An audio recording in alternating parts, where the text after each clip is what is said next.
लातूरमध्ये मनोज जरांगे पाटील यांनी विजय घाडगे यांची भेट घेतलेली आहे। त्यांच्या प्रकृतीची विचारपूस जी आहे ते केलेली आहे। दादा, तुम्ही विजय घाडगे पाटलांना भेटलात, त्यांच्या प्रकृतीची विचारपूस केलेली आहे, काय चर्चा झाली? त्यांच्याशी चर्चा केली, त्यांचे सगळं जाणून घेतलं।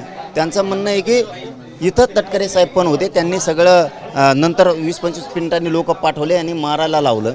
म्हणूनच मी बोलतोय की हे केलं हे काय 100% चुकीचं केलेलं आहे। अजितदादा तर तुमचा नेता आहे, मग त्या टायमाला तुम्ही त्या अजितदादाला, पवार घराण्याला, बोलणाऱ्याला मरणाच हाणायला पाहिजे होतं। मग या विजू भैयाला जरी हाणलं असतं तरी आम्ही म्हणलं असतो हे यांचे न्याय सारखा करतात।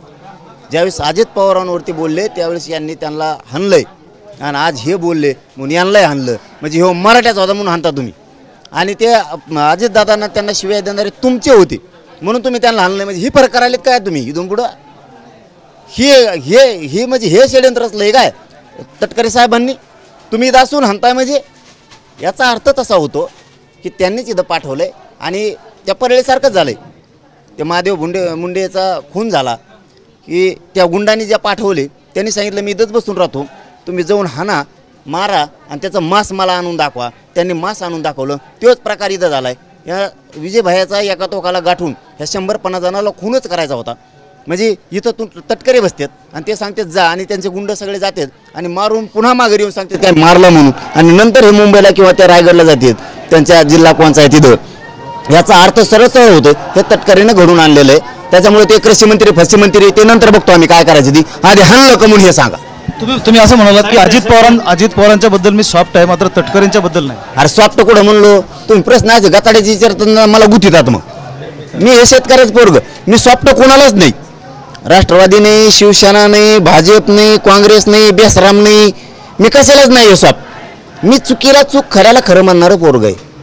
मी बळच आरोप करत नाही कधी। चलती आली म्हणजे काही करायचं हे धोरण माझं नाही। नसता माझे इतके पोरं जर दुसऱ्याच्या मागं असते ना, दुसऱ्याच्या कोणाच्या त्या यावेळेच्या कोणाच्या आता बहुत कापाकापी केली असती। आपण ते नाही होऊन द्यात, लोक मागायत म्हणजे कोणकडे भरकटायचे नसतात। तसं मी आरोप करायचा म्हणून करत नाहीये।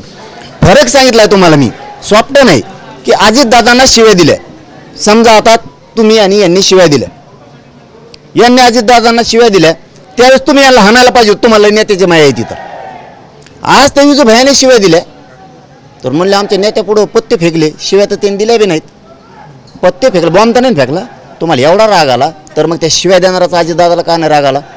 दिलत्या ना, तेव्हा तुम्ही जर त्याला बी हाणलं असतं आणि याला बी हाणलं असतं तर आम्ही आज म्हणलो असतो त्यांनी समान न्याय केलाय, त्यांच्या नेत्याला बोललोय म्हणून विजय भैयाला बी हाणलं आणि त्यांनी सुद्धा आधी शिव्या दिल्या त्याला पण हाणलं। मग आम्हाला तुमच्यात भेदभाव तुम्ही करत नाहीत असं दिसलं असतं।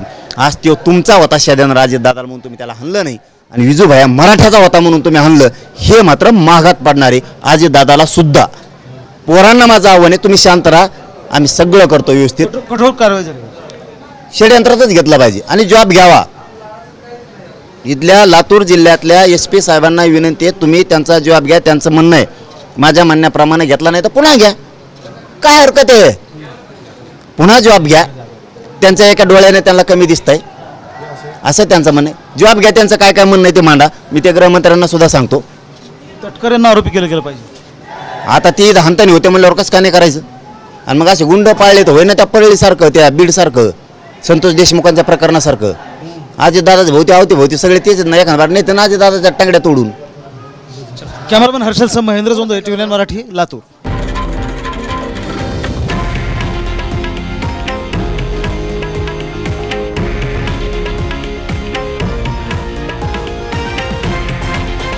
हे आहे देशातील नंबर 1 न्यूज नेटवर्क आणि आपण पाहत आहात TV9 मराठी, एकमेव।